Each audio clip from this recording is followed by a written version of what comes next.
eu vou tentar apresentar, de maneira resumida, uma cosmovisão bíblica de trabalho. E vou trabalhar com os famosos 3 pilares da cosmovisão reformada. Quem lê livros de cosmovisão sabe que é comum trabalhar com o tripé criação, queda e redenção. Inclusive eu disse ontem que o próprio trabalho o próprio programa do Globo Repórter tinha uma cosmovisão daquilo que é ideal, daquilo que é real, isto é, o ideal seria o equivalente à criação, o real, que é muita gente frustrada com o trabalho, não é? E o que era proposto para adquirir essa felicidade. Então eu vou tratar aqui, hoje pela manhã eu vou falar de criação, a gente vai para o intervalo, depois eu vou falar de queda, e amanhã eu vou falar de redenção. E quando eu falar de redenção, eu vou tentar juntar com isso o conceito de consumação, e como é que isso influencia a nossa leitura de redenção. Mas eu falo disso amanhã. Hoje nós vamos falar de criação e queda. Mas eu sempre digo isso para as pessoas, e eu preciso dizer isso para vocês. Todas as vezes que eu falo sobre esse assunto, eu preciso me lembrar de que eu não posso ser otimista demais quanto ao seu entendimento desse assunto. Aí você vai dizer assim, pastor, você está chamando a gente de burro, de incompetente? Não é isso. Não é que eu não acredito que você não vá compreender. Eu acho que você tem totais condições de compreender tudo que eu vou falar. Não é nada impossível, difícil de entender. Nada. O que eu estou querendo dizer é o seguinte: o que eu tenho aprendido, quanto mais eu estudo sobre cosmovisão, mais eu tenho aprendido que cosmovisão não é só pegou um assunto, entendeu e mudou a chavinha. Frequentemente, mudança de cosmovisão é lenta. Ela é um processo de transformação. Por quê? Porque muda na raiz. Se muda na raiz é radical, como já diz a palavra. E se é radical, você não passa por muitas dessas o tempo todo. Então eu brinco com o pessoal que assuntos de cosmovisão são igual o suco de maracujá. Você deixa parado por um tempo e aí vai decantar, vai fazer aquela separação entre a parte da água e a parte da fruta, né? Tem que decantar, assim, tem que dar aquela baixada. Por que eu falo essas coisas? Porque eu tenho percebido isso na igreja onde eu pastoreio. E vocês são cristãos como os irmãos que eu tenho o privilégio de pastorear, e como eu. E as coisas que eu tenho ensinado, elas devagarzinho vão processando.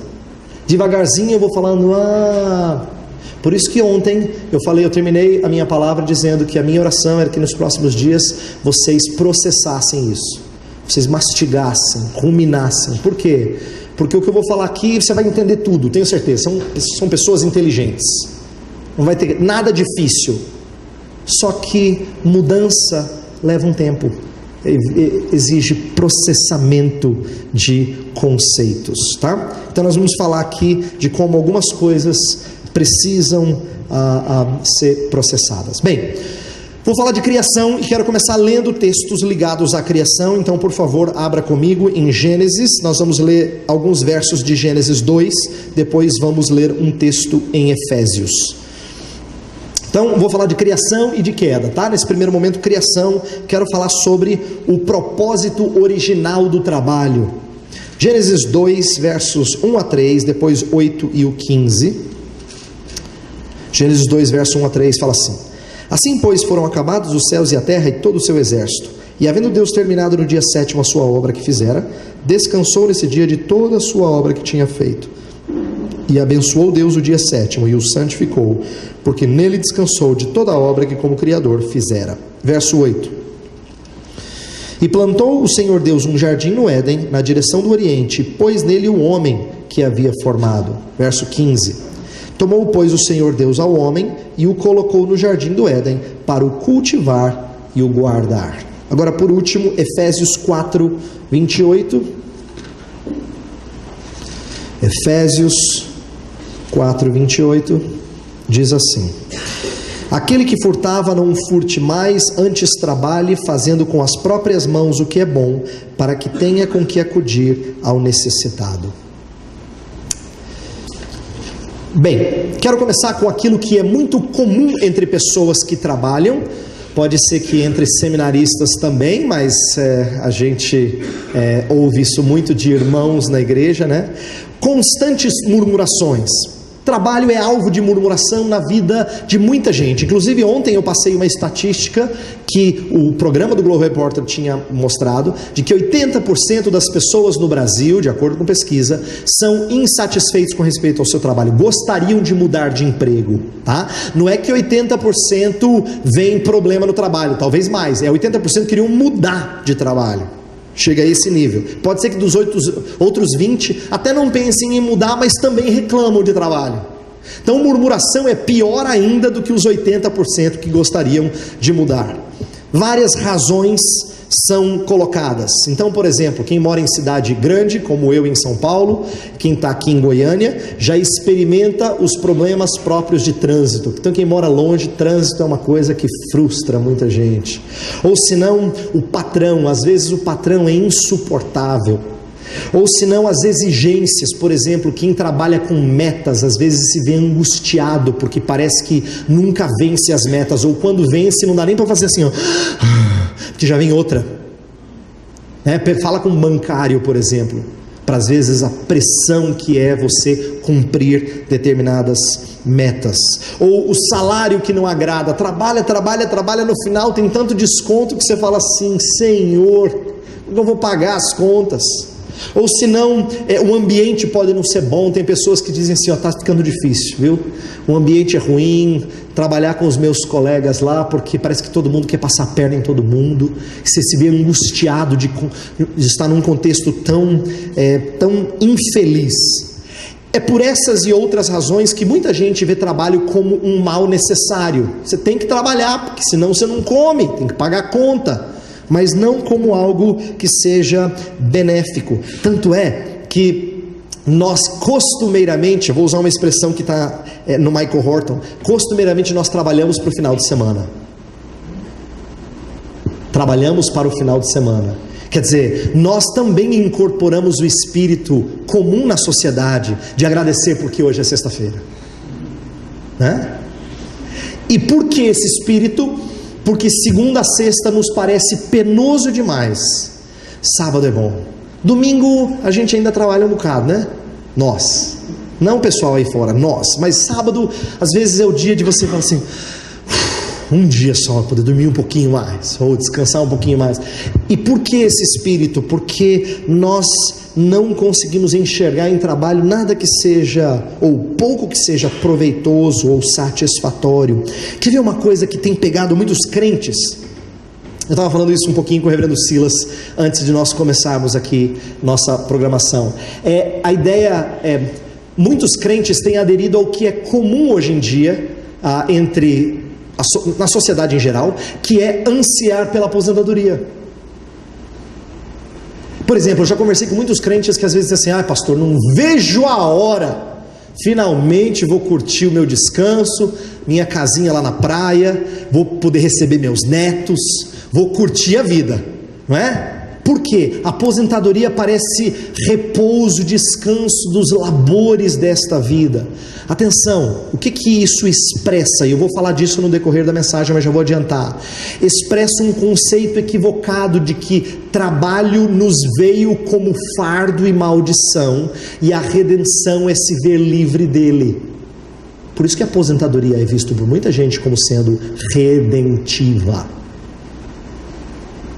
Mal sabem os que não chegaram lá, de que muitas vezes você fica deprimido porque você chega lá e essa redenção não te satisfaz, porque ela não vem do Senhor.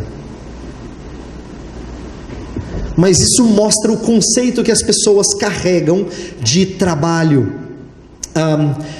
Lembra, muita coisa interessante mostra como o trabalho é visto de maneira negativa há muito tempo, mas mais recentemente ainda. Eu estava lendo um autor que falava assim que bem recentemente o ideal colocado no Ocidente, em geral todo o Ocidente, era de que um dia as máquinas fariam o trabalho para nós, para a gente poder ficar mais tranquilo. A ideia de desenvolvimento propunha um dia em que você teria que mexer pouco nas coisas. Você apertaria um botão e as coisas seriam feitas meio que automaticamente. Esse ideal foi desenvolvido pela ideia de livrar-se desse conceito negativo de trabalho. Bem, embora ele seja muito frequente nos nossos dias, tem uma raiz bem antiga para nós herdarmos esse conceito negativo de trabalho. Bons autores que escrevem sobre isso falam, por exemplo, de como os gregos já dispunham o trabalho de forma negativa. E aqui trabalho, eu estou falando, é vida produtiva. Deixa eu explicar. Quando você lê alguns filósofos gregos, em especial Aristóteles, Platão trabalhou com isso também, mas mais Aristóteles, a ideia de trabalho era de algo que alguns tinham que fazer para liberar outros para atitudes mais nobres. Então, por exemplo, no conceito de Aristóteles, quando ele escreve sobre política, Aristóteles entende que mais importante do que a vida de trabalho braçal e de produção, alimento ou artefatos ou qualquer coisa assim, mais nobre era você trabalhar em atuação política, isto é, fazer algo pelo Estado. Lembra que o Estado é importante na mentalidade grega, né? Algo pelo Estado, ou se não, algum feito militar. Trabalhar na política, a atuação política ou militar, eram vistos como mais nobres aos olhos dos gregos, mais nobres do que a atividade braçal do dia a dia. Por isso que os homens que tinham renda, eram mais abastados, mais ricos, eles tinham escravos para fazer o trabalho braçal. Para quê? Para lhes dar liberdade para participar da atuação política do Estado, isto é, serem parte da cidade. A polis era o centro, era o coração da sociedade grega.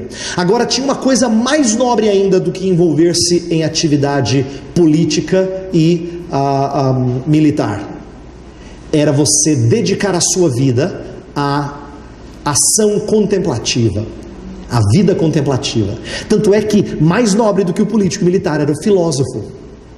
Então Aristóteles falava que algumas pessoas nasceram para ser escravos.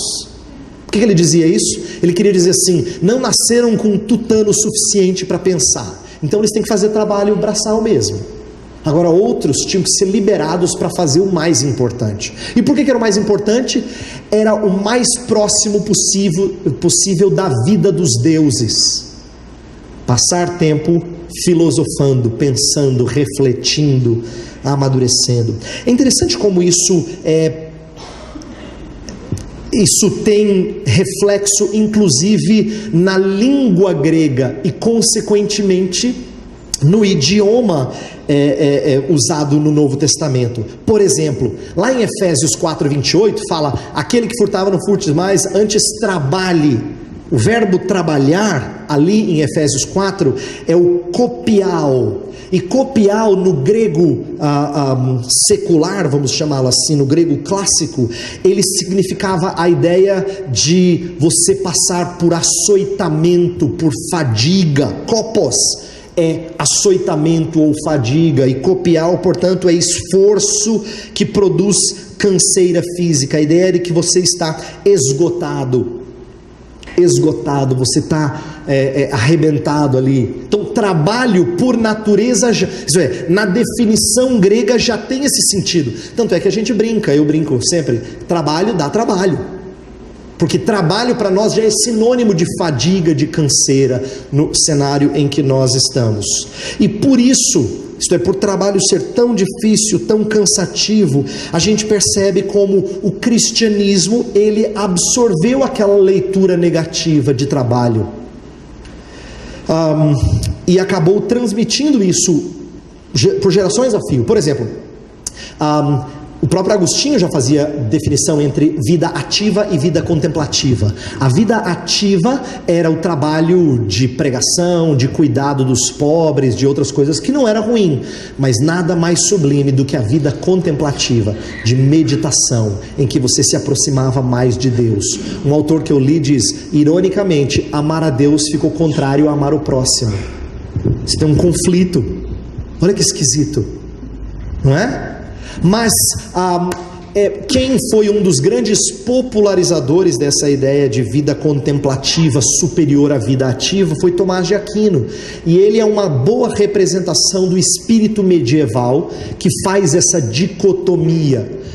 Tanto é que, olha só que interessante, Tomás de Aquino, ele expôs, num determinado momento da sua Suma, ele expôs a história de Maria e Marta, para dizer que Maria incorpora o espírito da vida contemplativa. Ela senta aos pés de Jesus e ela medita, ela reflete. Nós fomos feitos para isso. Para Aquino, a razão era a parte primordial de ser imagem de Deus. Então, usá-la para refletir sobre as coisas do Senhor era o ápice da vida cristã, né? Vida contemplativa, antes do que Marta, tá? Esse conceito, ele nos foi herdado, isto é, nos foi passado, nós herdamos isso. Nós temos várias coisas que refletem isso. Vou dar um exemplo. A gente também vive numa sociedade que dicotomiza trabalho braçal de trabalho intelectual. O que dá mais dinheiro? Na nossa sociedade é assim. A gente até herda aquela linguagem de colarinho branco, colarinho azul, né? Que eram aqueles que eram os de escritório e os de linha de montagem, né? Os que trabalham e fazem e que estudam, esse sim, porque você estudou. Inclusive a gente fala com muito orgulho, aquela senhorinha assim que é pobre, mas que conseguiu batalhar para o menino dela estudar, ela fala com todo orgulho: meu menino é estudado, ele vai ser alguém na vida. A gente diz isso, inclusive. Ele vai ser alguém na vida, como se ela fosse ninguém. Por quê? Porque nós fazemos parte de uma cultura que estratifica. Vida intelectual é mais nobre do que trabalho braçal, tá? Agora, por que é importante eu fazer essa introdução sobre as nossas murmurações, reclamações em relação ao trabalho e o conceito que se desenvolveu sobre trabalho? É porque ele é completamente contrário às Escrituras. Não é um pouco, não, é totalmente contrário às Escrituras. Deixa eu dizer por quê. A cena inicial da Bíblia começa assim: no princípio Deus trabalhou. É que não tem esse verbo lá, por isso que você não pensa assim. Mas é isso que diz. No princípio Deus trabalhou. A Bíblia começa com um Deus trabalhando. Tanto é que por 6 dias ele não para de criar. E no 7º, que foi o texto que a gente começou lendo, finalmente ele descansa de toda a obra que ele fez, isto é, do seu trabalho, do seu esforço criativo, por assim dizer, né? Do seu trabalho, tá? Das suas obras. É importante que eu apresente Deus como trabalhador. Por quê? Porque ele é o modelo do trabalhador semanal e ele chama o homem a imitá-lo.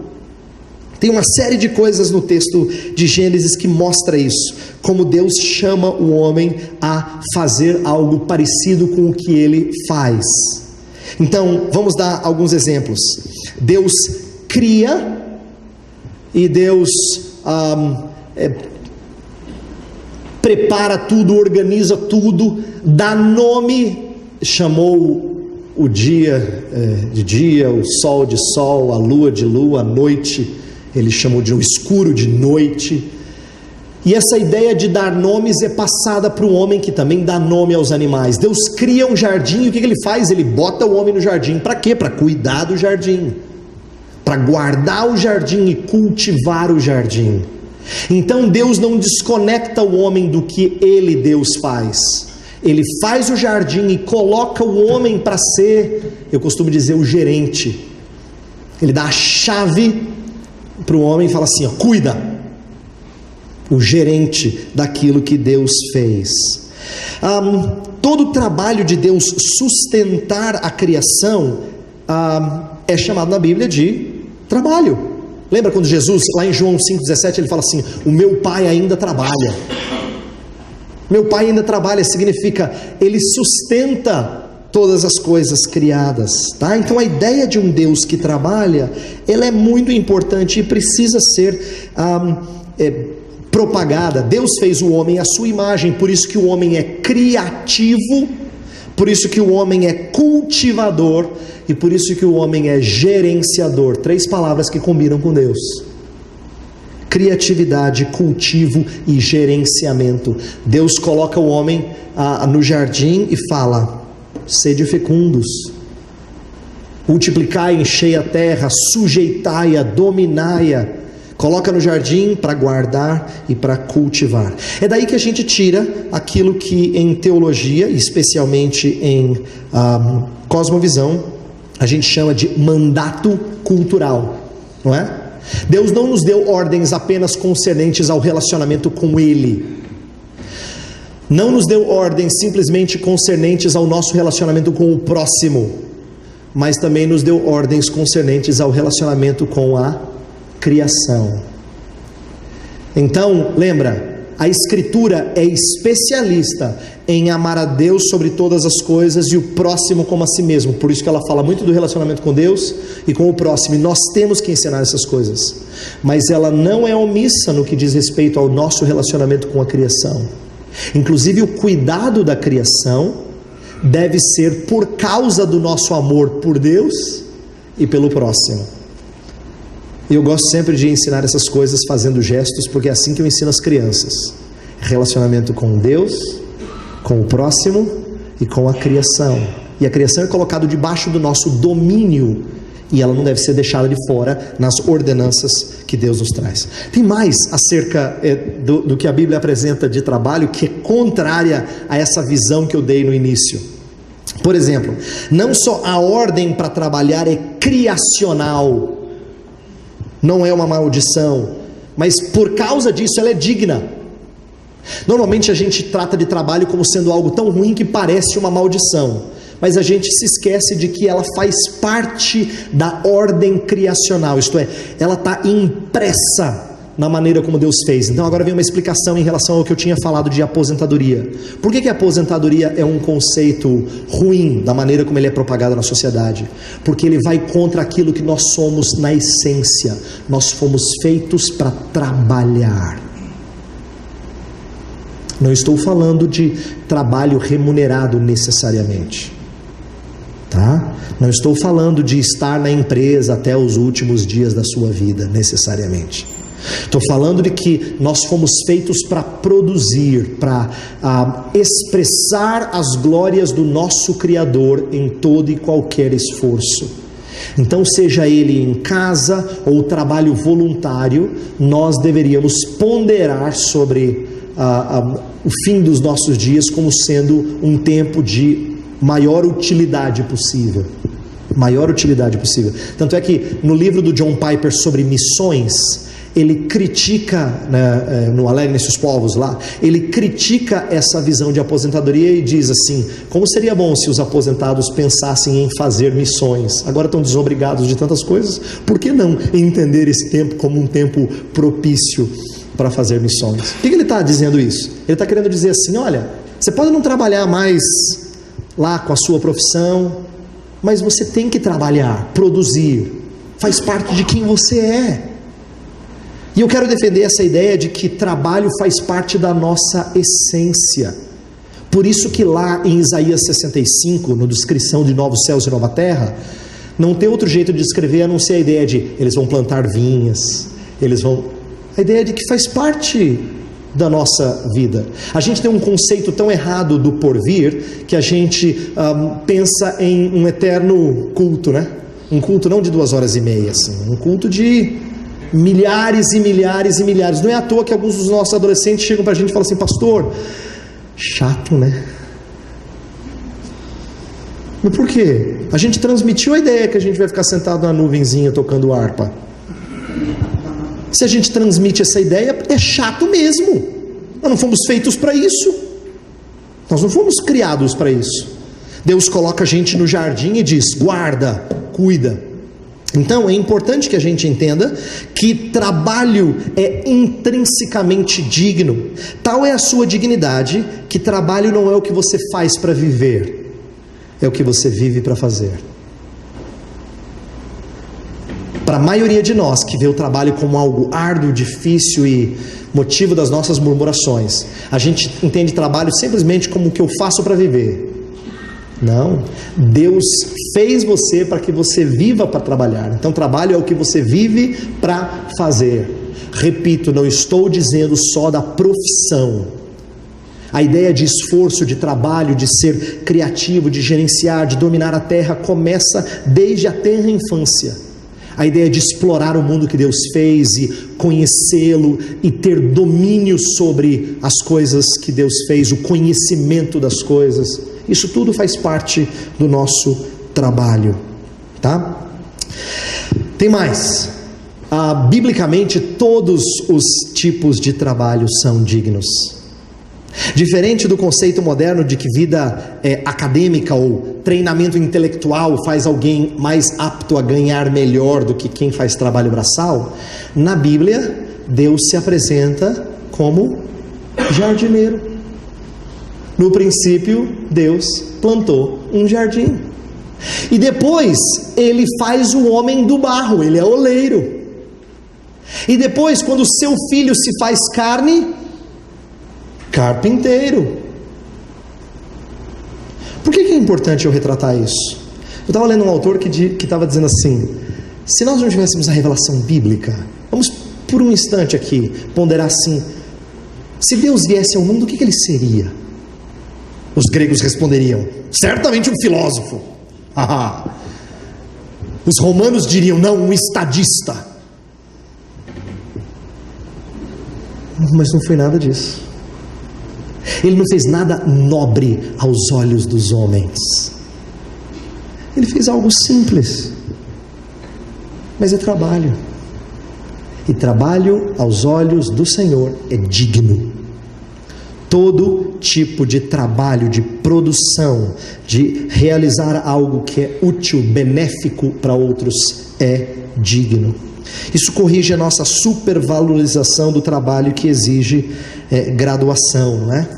Eu sei porque eu já trabalhei em universidade e eu sei que a gente, no mundo de hoje, o sistema educacional promove a ideia de que o importante é pós-graduação, porque hoje em dia graduação, quem é que faz alguma coisa com graduação? Não tem que ter uma pós, tem que ter um MBA, se encaixar um mestrado, maravilha. Se você der para o negócio, engata um doutorado, porque aí sim, aí você tem espaço no mercado. Quer dizer, a ideia é quanto mais qualificado, mais espaço você tem. Quanto mais qualificado, mais honrado você será. É assim que as pessoas colocam. E veja, qualificação tem a ver com treinamento intelectual, não necessariamente com treinamento prático, né? Às vezes, mas não necessariamente. Então aqui eu estou destacando elementos que fazem parte do início da revelação bíblica. Como trabalho é algo digno porque Deus é trabalhador, e de como todo tipo de trabalho é digno porque Deus fez trabalho braçal. Daí a razão do início da igreja ser tão contundente contra o gnosticismo e outras influências helênicas sobre o pensamento cristão. Por quê? Porque olhava tudo que era material como sendo ruim. Mas Paulo foi fazedor de tendas, os apóstolos, grande maioria, eram pescadores. Eles não saíram assim, eles não foram levitas que saíram do sacerdócio. Não, Jesus pegou trabalhador comum e nem por isso faziam algo que não era honroso.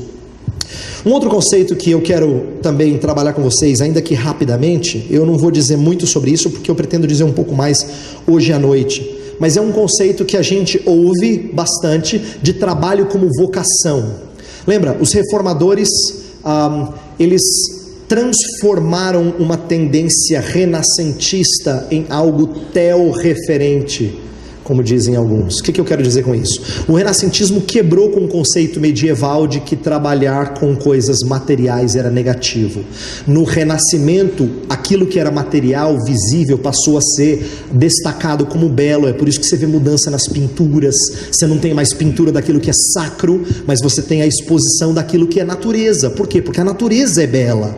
E essa mudança de mentalidade, de voltada para o homem, pintura do corpo humano, escultura dos corpos humanos, é uma volta para aquilo que é criado como sendo bom, belo. Isso em si não é ruim, mas o negativo é que passou a ser um foco humanista. O que a reforma protestante faz? Ela, por assim dizer, santifica uma tendência. Ela torna essa tendência direcionada para o Senhor Deus. Tanto é que a reforma protestante, a partir principalmente de Martinho Lutero, passa a ver todo tipo de trabalho como sendo vocacionado. Lutero pegou o texto lá de 1 Coríntios 7:20, que fala que cada um permaneça na vocação em que foi chamado, ou no estado em que foi chamado. E essa palavrinha aí, estado, ele traduziu por Beruf, que no alemão é a ideia de ocupação. Cada um permaneça na ocupação em que foi chamado. O que ele queria dizer com isso? Ele queria quebrar com um paradigma. Até então a palavra para ocupação no alemão, ela era usada no sentido de vocação e só para só para os eclesiásticos, só para aquilo que acontecia no monastério. Você tinha o chamado ministerial. Tanto é que a gente usa essa palavra ainda. Nós ainda carregamos um pouco de linguagem monástica, não é? Isto é, você vai para o presbitério quer saber como é que foi o seu chamado. Mas ninguém pergunta para um moço de 18 anos que está indo para a faculdade de engenharia, então como é que foi o seu chamado? Ninguém quer saber. Ninguém pergunta. Porque ninguém parte do pressuposto que isso é chamado. E eu vou, então, tentar ser cuidadoso no que eu vou falar agora, porque eu sei que eu vou pisar em ovos. Nem o chamado ministerial, nem o chamado a ir à faculdade de engenharia, precisa ser uma experiência extraordinária. Ok? Nós precisamos entender nossas capacitações e nossa convocação bíblica para servirmos, para trabalharmos. Esse é o sentido que eu considero saudável de chamado, que a gente perdeu de vista. Por quê? Porque quando a gente fala de vocação no nosso meio, quase que somente é aquela experiência, aquele dia que você estava lá no quarto falando com Deus e muito claro, Deus falou aqui no meu coração, pastor. Deus me deu certeza. Para nós é isso que quase que exclusivamente que é vocação. E aí é lógico que se for vocação, então você vai refletir a mesma tendência medieval de que chamado é aquilo que acontecia com os monges. Pois Lutero quebra com esse paradigma. Ele diz: não, todos fomos chamados para servir a Deus. Todos fomos chamados para servir a Deus. E quando ele fala disso, ele vai mostrar a dignidade de todo e qualquer trabalho. Agora, olha que interessante, eu vou falar um pouquinho mais disso hoje à noite. Eu sei que tem pessoas que não podem vir de manhã, só vêm à noite, então eu vou deixar para falar um pouco mais na parte da noite. Mas eu quero destacar um aspecto de vocação que eu acho válido nós reforçarmos agora, que é o seguinte: nós usamos essa palavra no dia a dia. As pessoas que não são religiosas usam essa palavra também, sem perceber as implicações. Isto é, elas falam assim: teste vocacional. Isso é uma linguagem profissional, né? Isto é, secular, mas que usa termos de origem religiosa. Pessoas usam o termo vocação ou sacerdócio para às vezes elevar ou sacralizar uma determinada profissão. Uma vez eu fui a um consultório médico, e na época eu acho que eu estava no seminário, salvo algum engano, e ele perguntou o que eu fazia. Eu disse que estudava teologia. Ele falou: você vai ser o quê? Padre? Eu falei: não, você é pastor. Aí ele falou: medicina também é um sacerdócio. Eu quis fazer aquela identificação assim de médico-paciente. O que ele quis dizer é: há um sacrifício no meu trabalho. Eu me dedico e me desgasto em prol das pessoas. Medicina também é um sacerdócio, mas olha só, tanto o sacerdócio como vocação são palavras pobres. O sacerdote é aquele que liga as pessoas a Deus, mas na cabeça daquele médico não tinha ligação nenhuma das pessoas com Deus. Ele não era sacerdote de Deus nenhum, a não ser do seu próprio ego. Agora, vocação é outra palavra mal usada. Se sua profissão é vocação, então significa que alguém te chamou. Quem? Ninguém pensa nisso. Eles usam o termo vocação sem pensar nas implicações de que, se é vocação, então tem que ser feito conforme quem me chamou. Não é? Eles não atentam para quem chamou ou como fazer de forma agradável a quem chamou. Então, se nós somos chamados a trabalhar, e eu vou defender essa ideia, porque eu acho que isso faz parte do nosso ser, conforme criado, nós precisamos fazê-lo conforme quem nos chamou. Então, o senso de honra e de responsabilidade é proporcional ao chefe. Alguém me perguntou ontem se no ministério nós devemos trabalhar em prol de sucesso e satisfação, como eu havia colocado. E aí eu tentei destacar que nós já temos em Cristo recompensa, a vida eterna, já temos em Cristo satisfação, que é a remissão dos nossos pecados, não é? Então nós trabalhamos a partir dessas realidades. Mas olha que interessante, para completar aquilo que eu falei ontem, o senso de honra e de responsabilidade nosso é outro, porque o nosso chefe é diferente. Nós fomos vocacionados por Deus. Vocacionados para quê? Para desenvolver as potencialidades da criação. Esse é o chamado mandato cultural, né? Nós somos chamados a cultivar. Eu estava lendo um autor que trabalha bem esse aspecto, é um livro muito bom, é o livro do Tim Keller, A Como Integrar Fé e Trabalho, publicado pela Vida Nova. Ele faz uma observação que eu achei muito interessante. Ele disse assim, nos primeiros 3 dias da criação, Deus criou os seus reinos, céus, firmamento e águas, e terra, dia 1, dia 2, dia 3. Nos outros 3 dias ele povoa cada reino com os seus habitantes, sol, lua, estrelas para os céus, pássaros e peixes para o firmamento e as águas, e animais e humanos para a terra. E ele diz assim, e nós refletimos exatamente essa característica de Deus. Em que sentido? Deus manda que a gente seja seu imitador no sentido de encher a terra e dominá-la. Nós também, em certo sentido, povoamos uma região. Isso é civilizar, com o propósito de desenvolvê-la. É claro que a gente não tem poder criador como Deus tem. Eu não quero de forma nenhuma dar essa impressão. O que eu quero dizer é que nós refletimos características do nosso Deus ao povoarmos uma região, sede fecundos, multiplicai-vos e enchei a terra. E com o propósito de desenvolvê-la, sujeitai-a, dominai-a. Isso aí reflete características do nosso Deus. Agora, como é que a gente lida com as coisas criadas? Eu tenho dito assim, nós não somos nem guardas florestais, nem pavimentadores do jardim. Quer dizer, o cristão é chamado a cuidar das coisas que foram feitas, nem caindo no extremo da ecologia panteísta, de que tudo é Deus, de que natureza é divina e de que nós não podemos mexer nela, porque Deus nos deu o que foi criado para cultivo, portanto mexer nela para ela produzir o que ela é capaz de produzir. Esse é um extremo, nós não podemos cair no extremo panteísta por detrás de muito do movimento ecológico. Mas o outro extremo também é o de avanço tecnológico a ponto de trazer males para as coisas que Deus fez. É o cara que quer botar cimento em tudo. É o cara que quer acabar sufocando toda e qualquer expressão das coisas como Deus criou. Esse também perde de vista que tecnologia não deveria ser para danificar, mas para extrair as potencialidades do que Deus fez, não para prejudicá-la. Isso só mostra para a gente como Deus nos colocou para fazer coisas que são nobres, mas que nem sempre nós conseguimos fazer. E aqui vou tentar destacar algo brevemente que eu vou trabalhar amanhã, que é o seguinte: há uma limitação quanto ao que a gente consegue cultivar. E talvez amanhã, se eu tiver tempo, eu vou falar um pouquinho sobre como Cristo Jesus é quem consegue genuinamente cumprir o mandato cultural. Plena e genuinamente. Não eu ou você.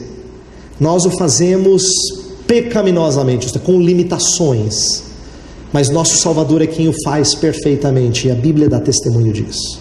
Então amanhã eu devo tratar um pouquinho disso. Deixa eu terminar essa primeira parte. Já esgotei o tempo, reverendo? Tenho mais um pouquinho. Tenho mais uns minutinhos? Não, deixa eu terminar. Eu quero ir no texto de Efésios 4, 28. Efésios 4, 28 é aquele texto que a gente leu. Aquele que furtava não furtes mais, antes trabalhe, fazendo o que é bom com as próprias mãos, fazendo com as próprias mãos aquilo que é bom, para que tenha com que acudir ao necessitado. Pois bem, o que o texto está dizendo que é essencial a trabalho? Fazendo com as próprias mãos o que é bom. Essa palavra bom, né, ela às vezes é traduzida em algumas versões por útil, porque aí vai dizer em seguida, para que tenha com que acudir o necessitado. Embora a maioria dos comentaristas e especialistas no grego digam que mais do que utilidade, o sentido é de algo moral. É bom mesmo no sentido de que moralmente aprovado por Deus. Mas eu acho que tem um complemento de sentido. O que é moralmente aprovado por Deus? É aquilo que produz algum bem ao próximo.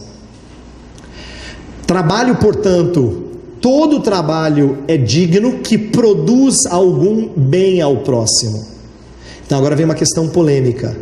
Alguém poderia perguntar assim, pastor, então se eu faço parte de alguma coisa que não faz bem ao ser humano, será que eu devo largar? É uma boa reflexão.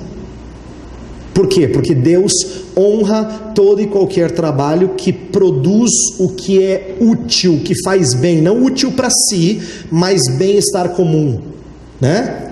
Mas, então, num certo sentido, ele é medido pelo grau de utilidade comunitária que ele possui. Se ele presta um bom serviço, ele é bom. E aqui agora eu quero que você entenda o seguinte: quando eu falo que presta um bom serviço, é bom, é que nós não estamos acostumados a valorizar quem limpa uma privada ou quem tira o lixo da rua, mas isso é muito útil ao ser humano, muito, portanto é muito bom, é trabalho moralmente aprovado, porque serve e atende necessidades alheias. E é isso que eu acho interessante do que Paulo está dizendo. Faça com as próprias mãos o que é aprovado. E o que é aprovado? É aquilo que traz bem. Por quê? Porque em última análise, trabalho visa atender o necessitado, para que tenha com que acudir o necessitado. Não é só financeiramente. O próprio trabalho atende às necessidades uns dos outros. Então, eu quero terminar falando duas coisas. A primeira delas é tão simples, mas eu acho tão rica. Nós temos uma palavra linda em português para trabalho, mas que a gente não entende o sentido dela. A gente chama trabalho de serviço. Mas você viu como as pessoas se referem aos seus familiares na segunda de manhã, quando eles levantam às 5h30? Meu bem, eu estou saindo para ir para o serviço, tá? Que ironia! Você vai servir com essa cara? A gente não presta atenção que é uma ótima palavra. Se a gente lembrasse o que ela significa, nós diríamos toda segunda-feira de manhã: estou indo para o serviço, vou servir. É uma boa palavra, e a Escritura fala de trabalho como serviço. Nós precisamos resgatar o sentido de serviço quando atribuído ao nosso trabalho. Por quê? Porque serviço é desprendido. Ele não visa a sua satisfação em primeiro lugar. Ele somente visa a sua satisfação à medida que supre a necessidade do próximo, do outro. Não por isso que ele se alegra, porque ele serve, é serviço. No serviço. Isso devia ser falado com outra ênfase. Quem foi bom nisso, em mostrar um pouco desse lado positivo do trabalho, foi Martinho Lutero. Ele usava uma analogia muito interessante.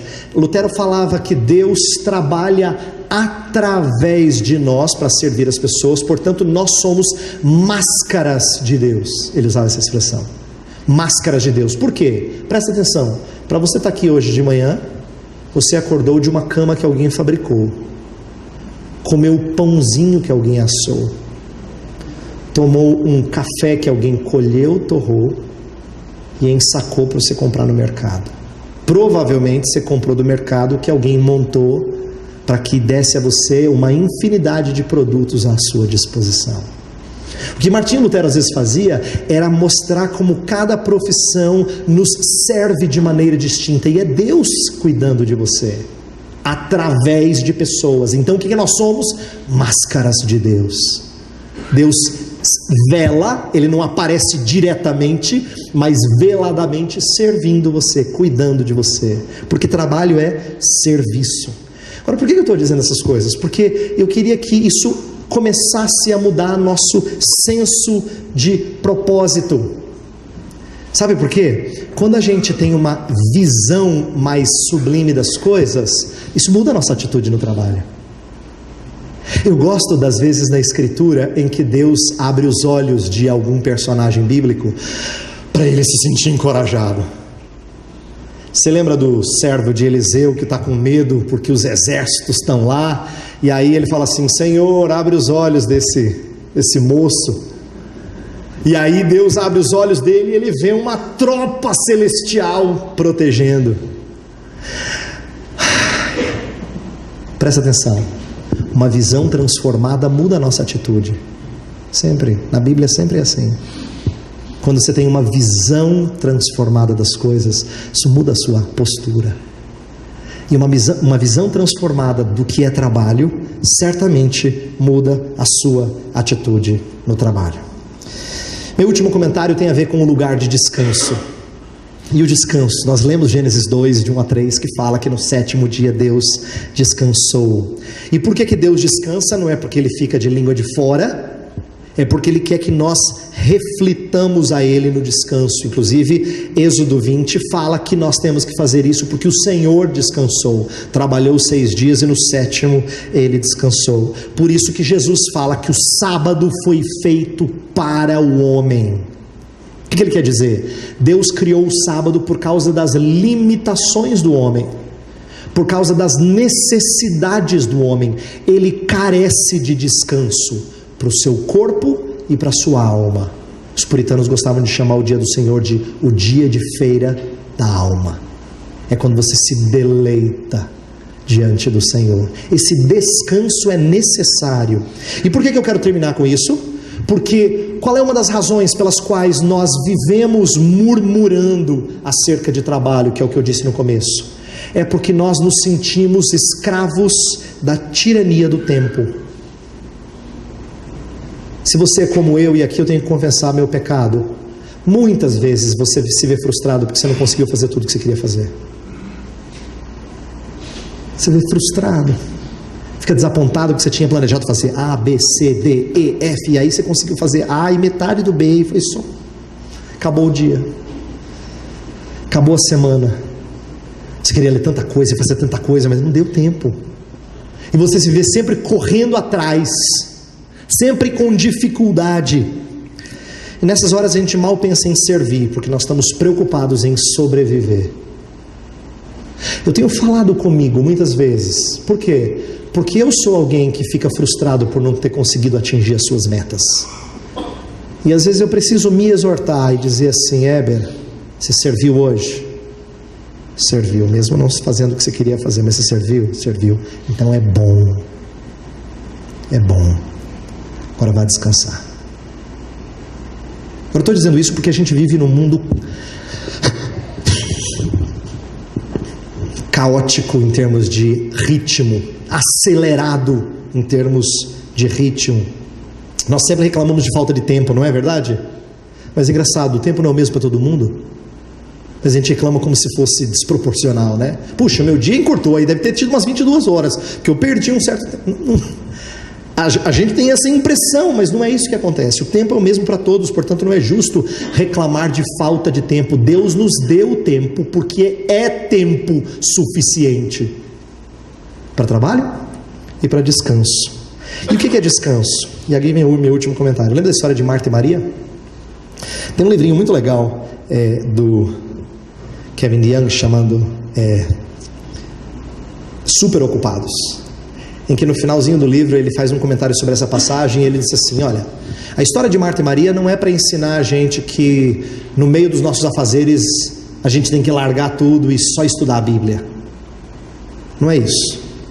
Mas é que na história lá de Lucas capítulo 10, fala que Marta estava agitada, e por isso ela pede que Jesus repreenda Maria.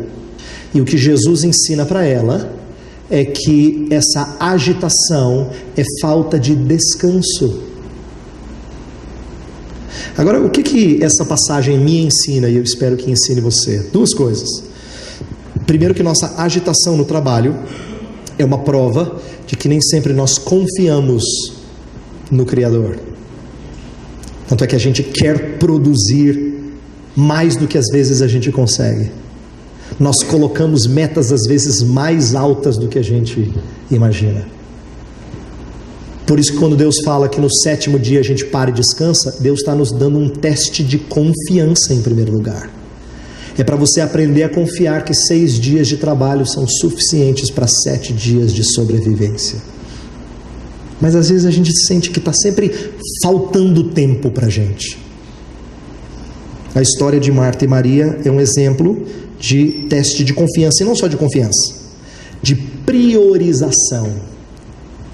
De que em meio à semana agitada, eu, independente do que eu tiver à frente, eu separo tempo para o meu Senhor. A história de Maria é a história de alguém que separou tempo para o Senhor. E esse é um teste de priorização. Repito, não é uma história para ensinar que você tem que largar tudo, que você tem que fazer em casa para estudar a Bíblia, mas é de dizer que em meio às agitações dessa vida, você precisa separar tempo. Deus te ajuda e te deu um dia para isso. Faça bom proveito dele. Eu quero terminar dando um testemunho, e depois eu vou orar para a gente sair para o intervalo. E o testemunho não é para exaltar-me, é para dizer para vocês que vergonha, eu só estou aprendendo essas coisas agora. Eu devia ter aprendido na época de vocês, mas eu só estou aprendendo agora. Para a maioria de nós pastores, domingo é um dia tão caótico, tão cheio de atividades, tão pesado, que no final do domingo a gente fala assim, parece que um peso saiu das costas. E aí segunda-feira é o nosso dia de descanso. Hoje em dia eu não tenho oportunidade de ter a segunda como o meu dia de descanso, porque eu trabalho de segunda a sexta. Eu sou parecido com um membro da igreja que está lá nos bancos. Eu trabalho de segunda a sexta e sou pastor de final de semana. Aí muita gente pergunta para mim, Heber, quando é que você descansa? Importante, hein? Tem que descansar. É verdade, é justa a preocupação dos meus irmãos.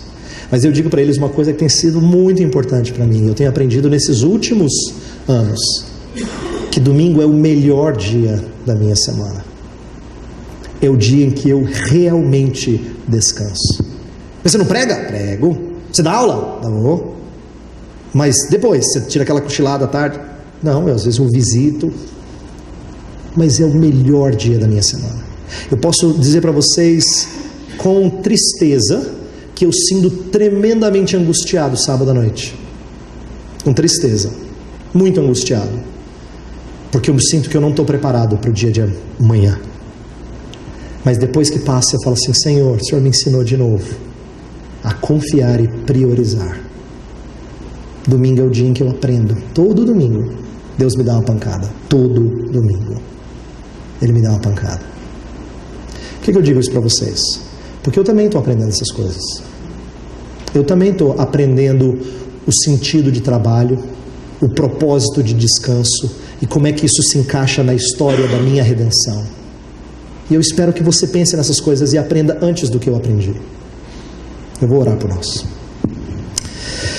Senhor, nós vivemos num mundo tão caótico, tão cheio de atividades, que às vezes nós nem nos damos conta do propósito do trabalho, do fato de trabalho ser uma expressão de quem nós somos, criados à imagem de um Deus trabalhador.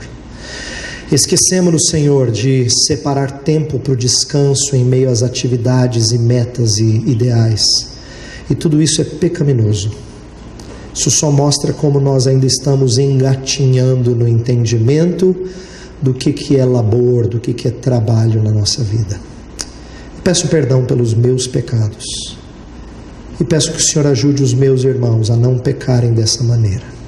Isto é, que eles aprendam a encontrar descanso em Ti e a entender trabalho como sendo uma forma de refletir as glórias do Senhor nas mais variadas áreas do saber e do agir. Oramos em nome de Cristo. Amém.